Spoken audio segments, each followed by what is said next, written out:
Yuk belajar bersama Bladas. Jangan lupa like, subscribe, dan share ke media sosial teman-teman. Terima kasih. Mau soft copy file soal FRV3 ke tahap 1? Silakan, kali ini admin sudah merevisi semua soal. Bisa order di nomor WA bawah ini. Terima kasih. Assalamualaikum warahmatullahi wabarakatuh. Baiklah teman-teman sekalian, kali ini admin akan memberikan beberapa komponen yang masuk ya, soal-soal ini adalah catatan admin, yang mana soal-soal ini banyak masuk di soal pedagogik dan tentang pembelajaran, kegiatan pembelajaran, teori pembelajaran, dan penilaian pembelajaran. Di sini teman-teman sekalian, yang pertama itu ada yang masuk ya, di sini silabus ya, banyak banget tadi yang keluar katanya komponennya, komponen silabus. Jadi komponen silabus ini teman-teman, silakan teman-teman ingat, semoga saja soal ini masuk lagi di tahap kedua ya.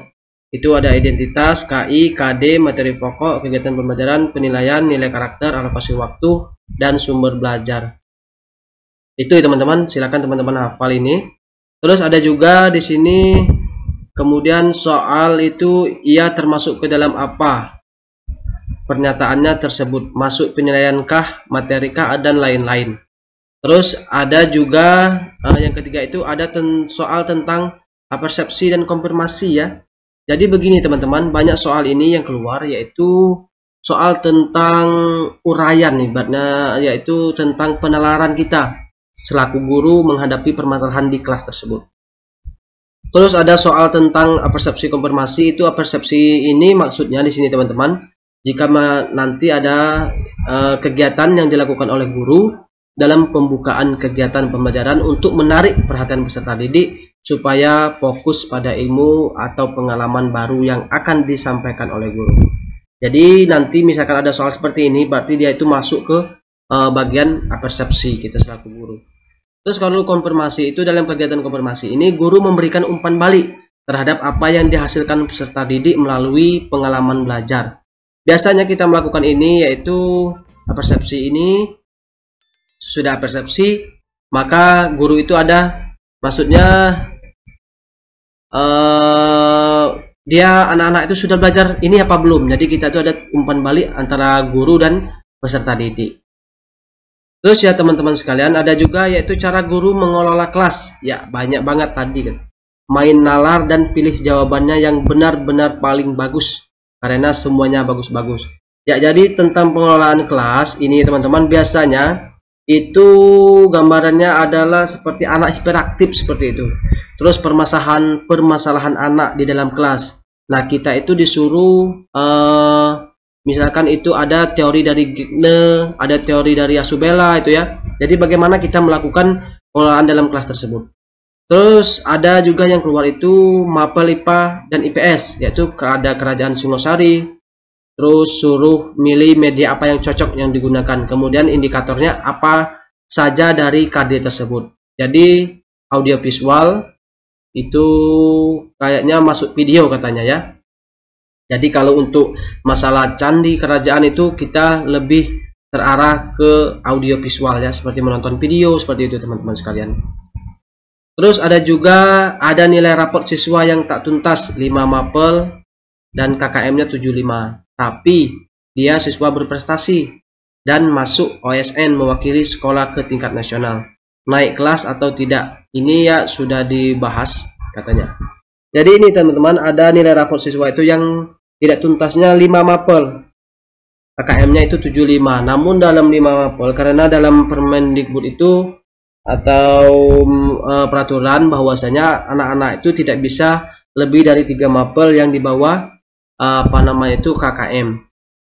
Walaupun dia berprestasi dan masuk ASN tersebut ya, tetap anak itu kita tidak bisa naikkan. Namun kita harus memberi pertimbangan dulu kepada guru-guru lain, meminta pendapat seperti itu teman-teman untuk penyelesaian masalahnya ya.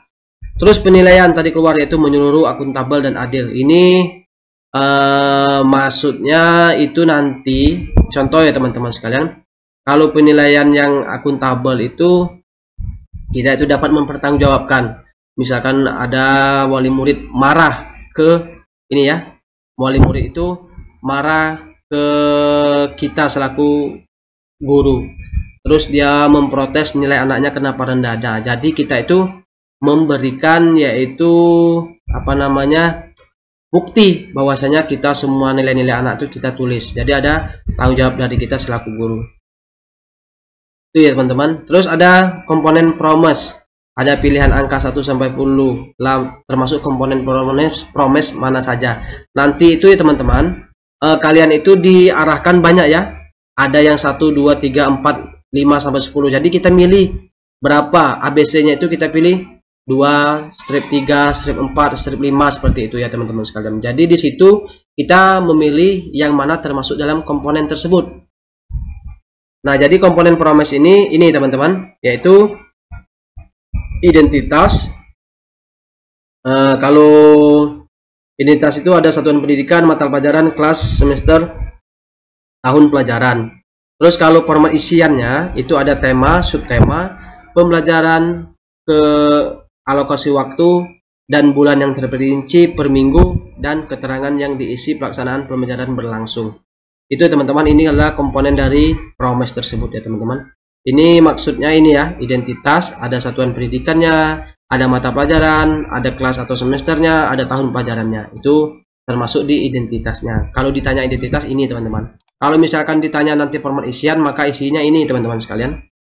Terus mengurutkan langkah-langkah menyusun butiran soal yang tepat ya. Jadi kita itu diarahkan nanti ada soal pilihan 1, 2, 3, 4, 5 sampai 7. Nah, jadi di situ kita pilih antara 1 sampai 7 itu mana yang termasuk, mana saja yang termasuk dalam mengurutkan dalam menyusun butiran soal yang benar, seperti itu teman-teman. Sama ya teman-teman, di tahap 1 kemarin seperti itu banyak soal ya. Terus ada juga tadi mapel biologi, suruh menentukan materi yang cocok. Tadi dapat di kromosom, sel, protein dan lain-lain. Dan saya kurang paham, tapi pilihan gandanya membantu dan bisa dinalar. Cari yang homogen ya. Jadi teman-teman sekalian, teman-teman itu jangan pernah keluar dari konteks soal tersebut ya. Jadi apa yang diinginkan soal, teman-teman harus terarah. Dan biasanya di pilihan-pilihan yang nalar atau pilihan-pilihan hoax itu, soal itu mirip-mirip. Namun teman-teman bisa membedakan nanti antara ibarat itu yang paling cocok dengan soal tersebut ya teman-teman sekalian. Terus ada soal-soal yang membahas pembetulan butir soal juga banyak. Ini yang tadi teman-teman, yaitu waktu ngerjain lama ya. Jadi memang yaitu pembetulan butiran soal itu teman-teman, kita harus jeli dan harus hafal ya teman-teman sekalian. Jangan sampai kita tidak tahu atau kurang hafal dalam apa saja butiran-butiran soal untuk pembetulan butiran soal tersebut. Terus beda KI, identitas satuan pendidikan sama identitas mata pelajaran. Ya, ini beda dari kompetensi inti ya, dari identitas satuan pendidikan sama identitas mata pelajaran. Jadi bagaimana cara kita membedakannya, apa itu identitas satuan pendidikan dan apa itu identitas dalam mata pelajaran. Terus identitas satuan pendidikan itu ini teman-teman, itu berisi nama sekolah. Sementara identitas mata pelajaran itu berisi mapel, kelas, alokasi waktu, dan tahun pelajaran. Nah, ini teman-teman. Terus kalau KI itu adalah tingkat kemampuan siswa untuk mencapai suatu standar kompetensi atau SKL ya, standar kompetensi lulusan, dan harus dimiliki peserta didik pada setiap tingkat kelas atau program.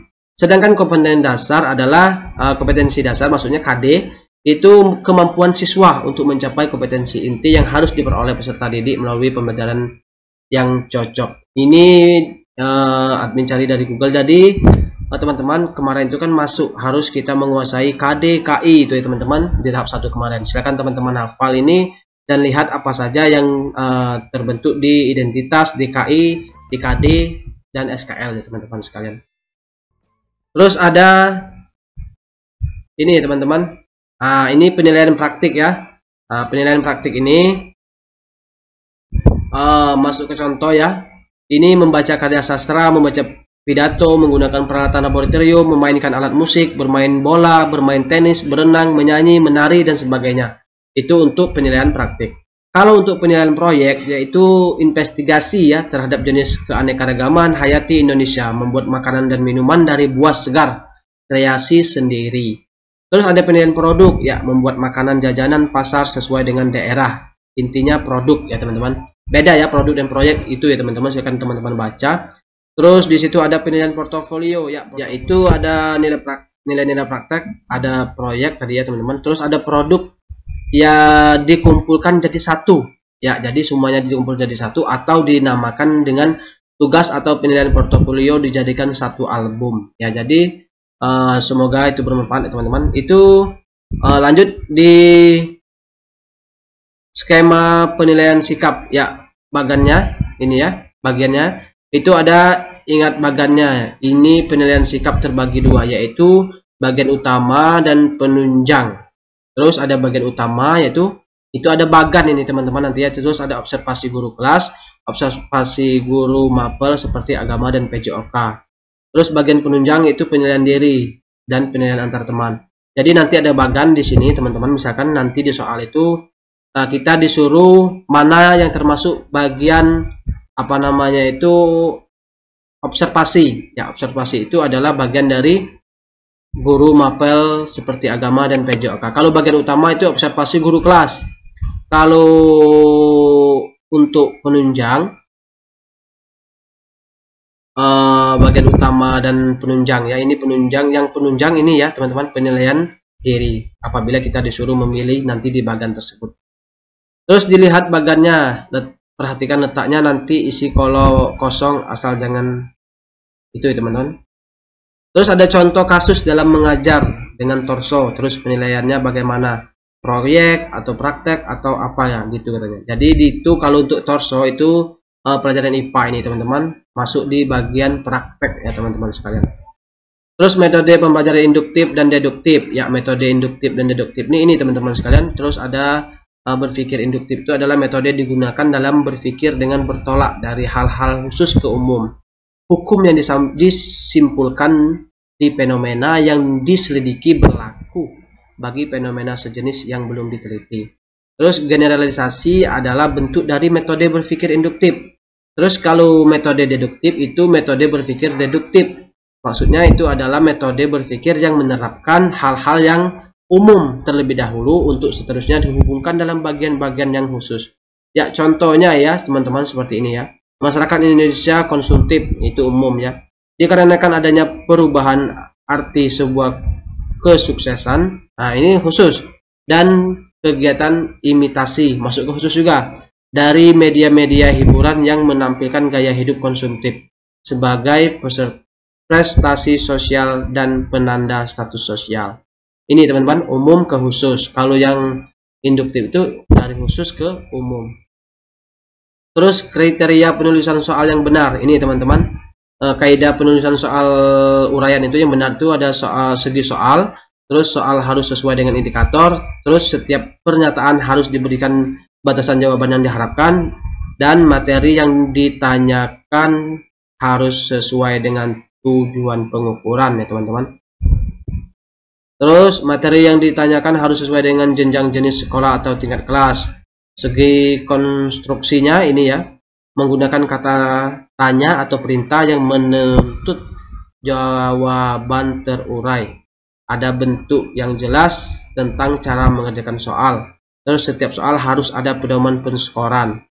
Nah ini teman-teman, jadi teman-teman itu harus paham ini ya, harus mengerti ya. Terus tabel, gambar, grafik, peta atau yang sejenisnya disajikan dengan jelas, terbaca dan berfungsi. Segi bahasa ini ya, rumusan kalimat soal harus komunikatif, menggunakan bahasa Indonesia yang baik dan benar, baku ya, tidak menimbulkan penafsiran ganda. Jadi pilihan itu terus ada tidak menggunakan bahasa yang berlaku atau setempat, maksudnya bahasa daerah itu atau tabu ya, tidak mengandung kata atau ungkapan yang menyinggung perasaan peserta didik. Jadi ini teman-teman untuk dalam segi bahasanya ya, ini segi konstruksinya. Terus ada di sini tadi segi materinya, itu teman-teman. Terus ada di sini juga masuk ya, ini pernyataannya. pernyataan, rumusan pokok, gambar grafik, ini teman-teman. Terus segi bahasa dan budaya. Terus fungsi dari kisi-kisi. Nah, ini teman-teman. Maksudnya fungsi dari kisi-kisi itu ada panduan atau pedoman dalam penulisan soal yang hendak disusun. Terus penulisan soal akan menghasilkan soal-soal yang sesuai dengan tujuan tes. C itu penulisan soal yang berbeda akan menghasilkan perangkat soal yang relatif sama dari segi tingkat kedalamannya, segi kecakupan materi yang ditanyakan. Ini masuk di dalam fungsi dari kisi-kisi. Terus penilaian formatif, ya ini adalah penilaian formatif, yaitu penilaian untuk mengetahui hasil belajar yang dicapai oleh peserta didik setelah menyelesaikan program dalam satuan materi pokok suatu bidang studi tertentu. Terus fungsinya itu untuk memperbaiki proses pembelajaran ke arah yang lebih baik dari efisien atau memperbaiki satuan atau rencana pembelajaran. Jadi formatif ini khusus kita seperti kegiatan di kelas itu perbaikan pembelajaran, ada latihan itu ya, itu penilaian formatif. Nilai harian itu ya. Kalau untuk sumatif ini yaitu penilaian yang dilakukan setiap hasil belajar peserta didik yang telah selesai mengikuti pembelajaran dalam satu semester atau akhir tahun. Fungsinya yaitu untuk mengetahui angka atau nilai murid setelah mengikuti program pembelajaran dalam satu semester. Ini untuk konsumtif ya. Sumatif ini, penilaian sumatif itu maksudnya seperti penilaian pas ya, pas semester 1, pas semester 2, penilaian akhir semester itu ya, itu sumatif. Jadi intinya bedanya formatif dan sumatif ini, kalau formatif yaitu penilaian di pembelajaran, perbaikan pembelajaran, setelah itu memberi nilai latihan, terus ada ulangan harian, itu teman-teman. Kalau sumatif itu penilaian di akhir semester ya, atau ujian semester 1 dan ujian semester 2 itu. Kalau penilaian penempatan atau placement itu adalah peserta didik itu untuk kepentingan penempatan di dalam situasi belajar yang sesuai dengan kondisi peserta didik. Terus fungsinya itu ada untuk mengetahui keadaan peserta didik sepintas, lalu termasuk ke keadaan seluruh pribadinya. Peserta didik tersebut ditempatkan pada posisinya. Umpamanya, peserta jangan ditempatkan di belakang, tetapi sebaiknya di depan agar tidak mengalami kesulitan dalam PBM ya. Penilaian belajar mengajar. Terus ada penilaian diagnostik. Ini masuk juga ya teman-teman. Yaitu penilaian dilakukan terhadap hasil penganalisisan tentang keadaan belajar peserta didik, baik merupakan kesulitan atau hambatan yang ditemui dalam proses belajar. Terus fungsinya itu teman-teman ada untuk mengetahui masalah-masalah yang diderita atau mengganggu peserta didik, sehingga peserta didik mengalami kesulitan, hambatan atau gangguan ketika mengikuti program pembelajaran dalam suatu bidang studi. Ini fungsi dari penilaian diagnostik ya teman-teman. Terus ada tes bakat ya. Tes bakat ini berfokus dalam mengukur kemampuan yang lebih spesifik, namun juga dapat memberikan informasi kemampuan lain yang sifatnya beragam ya. Jadi tes bakat ini mengukur tingkah laku yang secara diagnosis dapat memprediksi perilaku lainnya di masa yang akan datang secara komprehensif. Jadi fungsi tes bakat ini dapat digunakan untuk meramalkan kinerja seseorang di kemudian hari. Terus kemampuan spesifik ini diperoleh dari hasil pengalaman dan proses belajar individu yang diukur melalui tes ya teman-teman. Biasanya soal itu nanti ada permasalahan ya di dalam kelas. Makanya teman-teman harus tahu apa nama itu tes bakat, ada tes diagnosis tadi ya, tes sumatif, tes formatif itu ya teman-teman. Terus ada strategi pembelajaran ya. Strategi pembelajaran deduktif ini adalah strategi pembelajaran yang dilakukan dengan mempelajari konsep-konsep terlebih dahulu. Ingatnya, mempelajari konsep-konsep terlebih dahulu untuk kemudian ditarik kesimpulan dan ilustrasinya, atau bahan pelajaran ya dipelajari dimulai dari hal-hal yang abstrak, kemudian secara perlahan-lahan menuju hal-hal yang konkret. Ini dia disebut umum ke khusus, sedangkan strategi pelajaran induktif itu dari hal-hal yang abstrak ke konkret. Jadi kita harus menggunakan metode apa seperti itu teman-teman. Jadi itu dulu teman-teman sekalian materi dan bentuk-bentuk FR yang keluar di tahap 1 kemarin. Lebih kurang kami mohon maaf. Selamat belajar, semoga lulus di tahap 2 nih. Assalamualaikum warahmatullahi wabarakatuh. Jangan lupa di share dan like dan serta subscribe video admin ya teman-teman sekalian.